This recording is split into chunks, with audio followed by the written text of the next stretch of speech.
మండలం శంకరపేట గ్రామంలో మడలేశ్వర స్వామి డిస్ట్రిక్ట్ జగిత్యాలు మేము జరుపుకుంటున్నాము. మడలేశ్వర స్వామి బోనాలు అంగరంగ వైభవంగా జరుపుకుంటున్న శుభతరుణంలో ఈరోజు కుల బంధువులు వచ్చిన వారికి అందరికీ కృతజ్ఞతలు. ఈ కార్యక్రమము అందరి సమక్షంలో జరుపుకుంటున్నాము.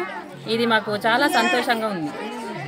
ఇలా ఇంకా పండుగలు జరుపుకోవాలని ఈ మడలేశ్వర స్వామి తరపున అందరికీ మళ్ళీ ఒకసారి కృతజ్ఞతలు చెప్తున్నాను. ఇంకా ముందు వచ్చే అవకాశాలని ఇంకా సద్వినియోగం కూడా చేసుకుంటామని కోరుకుంటున్నాము. ఇంకా మిగతా మన అన్నయ్య గారు మాట్లాడతారు కొంచెం.